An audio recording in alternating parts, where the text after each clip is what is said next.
ঢাকায় থাকা হয়েছে এবং মাঝে মাঝে আসি। আমার বাবা মারা গেছেন কিছুদিন আগে, আপনারা হয়তো জানেন। যত মুক্তিযোদ্ধা আব্দুল কুদ্দুস, ওনার মেজ ছেলে আমি। তো আজকে এখানে আমাদের যারা উপস্থিত আছেন অনেক সিনিয়র নেতৃবৃন্দ, আমি শুরু করতে চাই এভাবে। আমরা যখন মসজিদে নামাজ পড়তে যাই, দেখবেন যে যখন একজন সিনিয়র কেউ যায় তখন বলে যে ভাই একটু আপনি আগে যান।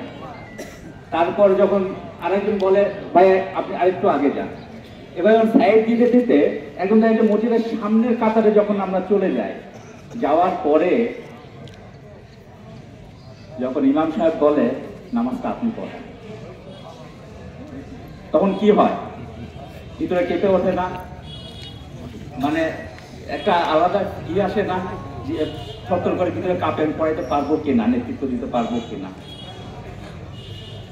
তো আমি এটা বলতে চাই যে এখানে যারা বসে আছেন তারা এত বিজ্ঞ, এত জাননেওয়ালা, আমি তাদের কাছে নিতান্তই শিশু।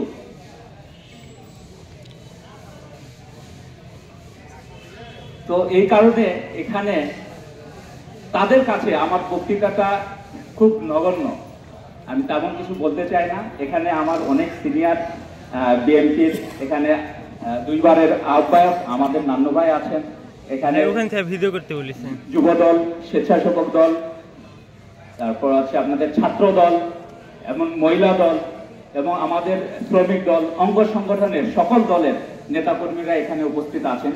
সবাইকে আমার শুভেচ্ছা, আমার সালাম, এবং আমার এখানে যারা আছেন তাদের সবাইকে আমার সালাম। এবং তারপরে আমাদের এই নওগাঁ ইউনিয়নে প্রত্যেকটা আমাদের মনে হয় 11টা ইউনিয়ন, না 12টা, সরি 12টা ইউনিয়নের সকল নেতাকর্মী কিন্তু এখানে আছেন, আমি যাদেরকে দেখেছি, এবং সবাইকে আমার প্রাণঢালা অভিনন্দন। এবং আজকে এই যে কাউন্সিলটা হলো আমার কাছে খুবই ভালো লেগেছে, এটা আল্লাহর কাছে শুকরিয়া আদায় করি। আমি মানে এই সময়টা এখানে উপস্থিত হতে পেরেছি। আমরা দীর্ঘদিন কোনো ইলেকশন দেখিনি। আমি জানি আমাদের নিউ জেনারেশন যারা আছে, যাদের বয়স 15 থেকে 17 বছর, তারা কেউ ইলেকশন দেখেনি, তারা কেউ ভোট দিতে পারেনি। ঠিক ঠিক ঠিক। এবং আমি এটাও জানি যে তারা অনেকে জিয়াউর রহমানের নাম জানে কিনা সন্দেহ। আমাদের ভারপ্রাপ্ত চেয়ারম্যান তারেক রহমান, তার চেহারা কেউ জানে কিনা এটাও সন্দেহ। এবং ইতিহাসকে এমন ভাবে বিকৃত করা হয়েছে, আমাদের ইসলাম শিক্ষা করে দেখবেন যে আমাদের হিন্দুদের সাবজেক্ট ঢুকাই দেওয়া হয়েছে।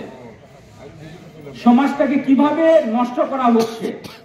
আপনারা এই হিরক রাজার দেশ একটা এই দেখেছেন, মুভি দেখেছেন, আমি ছোটবেলায় দেখেছি, হিরক রাজার দেশ। তো ঠিক আমাদের এই বর্তমান আমাদের যে শাসন ব্যবস্থাটা ছিল, এটা হিরক রাজার দেশের মতো। আমাদের জেনারেশনটাকে, আমাদের শিক্ষিত সমাজটাকে, আমাদের ইয়াং জেনারেশনটাকে ধ্বংস করে দেওয়া হচ্ছিল, শিক্ষা ব্যবস্থার দিক দিয়ে ধ্বংস করে দেওয়া হচ্ছিল, যাতে তারা কিছু বলতে না পারে, তাদের মেরুদণ্ড ভেঙে দেওয়া হচ্ছিল। আমরা যখন ঢাকা ইউনিভার্সিটিতে পড়তাম, তখন চা খাচ্ছি বা বই পড়তেছি, তখন একটা পেপার পড়তেছি, তখন দেখি যে কোথাও আমাদের একজন বোন ধর্ষিত হয়েছে। তো আমরা চা খেতে গেলে স্লোগান দিতাম, আমার বোন ধর্ষিত কেন, প্রশাসন জবাব দে। আমরা এরপরে আর কখনো দেখি নাই যে ইউনিভার্সিটিতে কেউ স্লোগান দেয়, কেউ বিদ্রোহ করে, কেউ কোনো প্রতিবাদ করে। ইভেন আমি বিভিন্ন জায়গায় আমি দেখেছি, মানে আমি নিজেও দেখেছি যে আমি একটা কথা বলবো, আমি একটা ফেসবুকে লিখবো, আপনারা কি ফেসবুকে কোনো কিছু লিখতে পেরেছেন? মনের কথা লিখতে পেরেছেন? পেঁয়াজের দাম বেশি কেন ভাই, আমি কিনে খাইতে পারতেছি না, এই কথা লিখতে পেরেছেন? না, কেউ লিখতে পারেনি। পুলিশ কাউকে ইচ্ছা হয়েছে, পুলিশ তো ব্যবসা করেছে, যাকে ইচ্ছা তাকে ধরেছে, ধরার আগে চর মেরেছে 3-4টা। সে ডাক্তার, ইঞ্জিনিয়ার, ঢাকা ইউনিভার্সিটির স্টুডেন্ট কিনা সে ওটা যাচাই করেনি। সে এই এলাকার মুরব্বী, সে ইমাম, এটা সে বিচার করেনি। না করার আগে তাকে চর মেরেছে, মারার পরে তাকে আগে যে, সে তো শিক্ষিত, শিক্ষিতরা কি হয়, একটু নম্র ভদ্র হয়, সে আস্তে করে চুপ হয়ে গেছে। তারপর তাকে ধরে নিয়ে যাওয়া হয়েছে, তারপর তাকে নিয়ে গিয়ে তার ওয়াইফকে, তার বাপকে, তার ইকে ফোন দেওয়া হয়েছে, তারপর তাকে তাদের সামনে তাকে নির্যাতন করা হয়েছে, তারপর বলা হয়েছে আপনি টাকা নিয়ে আসেন তারপর ছাড়বো। ন্যূনতম 5 লাখ। কে ঠিক? আমি জানি না, আমরা যারা নির্যাতিত হয়েছি, দীর্ঘদিন রাজনীতি করেছি, আমি জানি কলিজা ফেটে যায়। তারপরে টাকা নেওয়ার পরে আবার কি হয়েছে, টাকা নেওয়ার পরে আবার তাকে দেখা যাচ্ছে যে কয়টা কেস আছে, আমাদের কয়টা কেস আছে দেখো, সবগুলো কেসের মধ্যে ঢুকাই দেওয়া হয়েছে না। আমি পুলিশ ভাইদের দোষ দেব না, আমি দোষ দেই সিস্টেমের, দোষ দেই সেই স্বৈর শাসকের যার ইন্ধনে এই জিনিসগুলো হয়েছে, নির্যাতিত হয়েছে সাধারণ মানুষ। তো আমি শুধু এতটুকু বলতে চাই যে আমি এখানে গত পরশুদিন এবং আজকে থাকার পরে খুব সুন্দর একটা ইলেকশনের আমেজ দেখেছি, খুব ভালো লেগেছে আমার। আমি রাত 1টা পর্যন্ত আমার বাসার সামনে ছিলাম।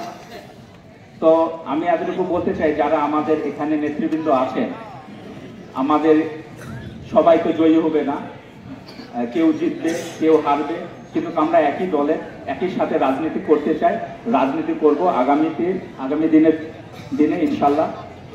তো এই বলে আমার বক্তব্য শেষ করছি। অসংখ্য ধন্যবাদ। Thank you.